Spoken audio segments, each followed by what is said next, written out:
Hello and welcome back to the English with Kit podcast. In today's episode, I'm going to talk about one of the most important social institutions in Britain, the pub, which is short for public house. I'm going to talk a little bit about the history of British pubs and why they are so important to British social life. I'll also explain the different kinds of pubs you'll find in the UK and the unspoken rules of British pubs that are sure to be helpful if you're planning your first ever visit to a pub in the UK. At the end of this episode, I'll explain some key vocabulary and phrases from the episode. I'll also upload the transcript of this episode to my website, englishwithkit.com. British pubs date back to the Roman period. According to Historic UK magazine, pubs started out as wine-selling taverns that soon adapted to sell a local favourite, ale.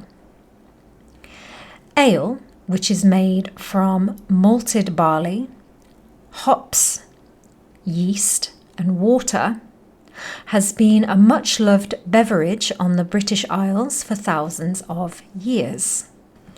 Beyond simply enjoying a drink, pubs are places to socialise, unwind after a long day at work, watch or take part in sports events, darts being one of the most popular games to play in pubs, and some pubs host community events.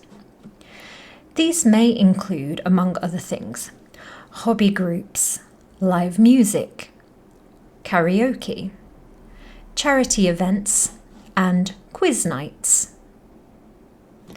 On that note, pubs were especially important to working class people and the so-called underclass in Victorian times, when day-to-day life was incredibly difficult and often a battle for survival.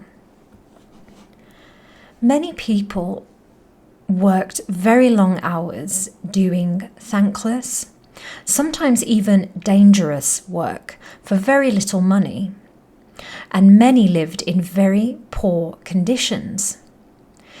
It's not surprising that a lot of people enjoyed heading to a warm pub with a friendly atmosphere and a good ale to unwind at the end of a long, hard day.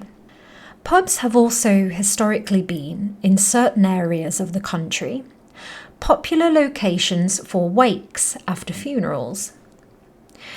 If you're not familiar with wakes, a wake is a gathering of family and friends after a funeral has taken place.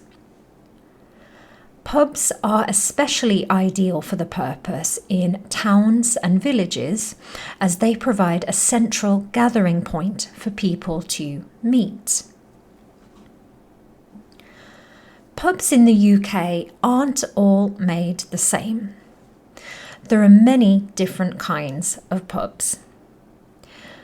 Firstly, you have the classic local pubs in towns and villages that people living in the area like to frequent. These kind of pubs typically serve drinks and snacks like cobs, Scotch eggs, and crisps. And it's very common for well-behaved dogs to be allowed in. Some pubs, however, might not allow dogs, so it's best to check in advance if it's your first time visiting a pub and you want to take your furry family member along with you. Likewise, some pubs allow children while others don't. Some pubs allow children inside, but not after a certain time. For example, a pub may not allow children after 9 p.m. This isn't a universal rule and depends on the individual pub. We also have what's known as sports bars or sports pubs. As you can guess from the name, sports pubs or bars are ideal for people who want to enjoy a drink while watching a game on the TV or celebrate a match day victory. Sports pubs tend to be a little more rowdy than the classic local pubs, which often have more of a cozy vibe. Some sports bars serve food as well as drinks. On that note, you also have family-friendly restaurant-type pubs that serve food. Typical items you may see on a pub menu include fish and chips, bangers and mash, steak and ale pie, cottage pie, burgers, and of course the classic Sunday roast dinner. Many British pubs also offer vegetarian and/or vegan options, and I'm personally very grateful for this because I am a vegetarian and I don't eat any meat at all. So it's always good to have vegetarian options when I go to a pub. Another type of pub you may come across is a chain pub. Chain pubs are basically brands, so you can expect to see the same or a very similar menu and design across these types of pubs. Wetherspoons, which can be found across the country in both cities and towns, is an example of a popular chain pub. It's a favourite of many thanks to its cheap pricing and quick service. Pubs are known for having a down-to-earth, friendly atmosphere, but there are still some unspoken rules to bear in mind. In British pubs, service is at the bar, which means you go up to the bar, order your drinks, and take them back to your table yourself. However, some pubs let you order from an app. It's common for people to queue at the bar, which means that instead of forming a standard queue with one person behind the other, you go straight up to the bar and line up next to your fellow pub goers. This might look a little chaotic if you're new to the British pub environment, but it's not an excuse to try and get served first. This is one of the key unspoken rules of British pubs. The bartender typically tries to remember who arrived first and serves customers in that order. Therefore, though it doesn't look like a typical queue, it's a queue nonetheless. Sometimes, especially during busy periods, the bartender might forget who was there first and serve the person who came after them. In that case, it's considered the polite thing to do to let the bartender know that that person was there before you and let that person get served first. In addition, it's not the done thing to tip in British pubs. As I mentioned earlier, pubs have a very down-to-earth atmosphere, and there is absolutely no expectation that you will leave a tip. And that brings us to the end of this episode on British pub culture. I hope you've enjoyed this episode, and you're welcome to ask me any questions you may have in the comments.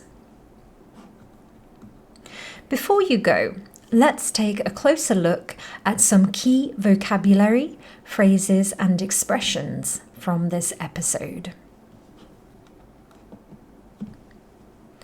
Number 1, date back to.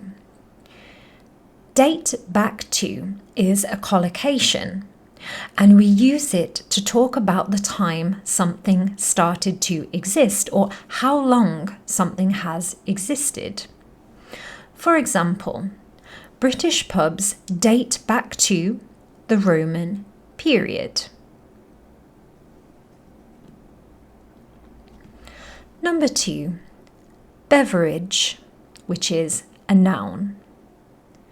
Beverage is a synonym of drink. For example, tea is my favorite beverage. Tea is my favorite drink. Quintessential. Quintessential is an adjective. We use it to describe a perfect example of something. For example, ale is the quintessential British drink, which means ale is the perfect example of a British drink. To unwind.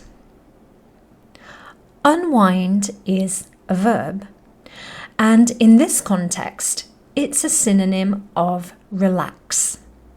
For example, I like to unwind with a book at the end of the day.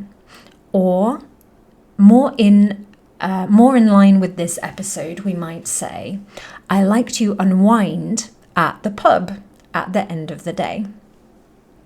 So it means I like to relax. Rowdy. Rowdy is an adjective which is a synonym of noisy. It's commonly used to describe crowds or groups of people, or we use it to describe places. For example, sports pubs can be quite rowdy, especially when a football match is on the TV. Finally, we have an idiom. It's not the done thing. It's not the done thing means something that people generally don't do, especially something not socially acceptable. For example, in this episode, I said, it's not the done thing to tip in British pubs, which means we don't tip in British pubs. It's not what we do. And that's all for our vocabulary today. I hope you found this useful. Thank you so much for listening, and I'll see you in the next episode.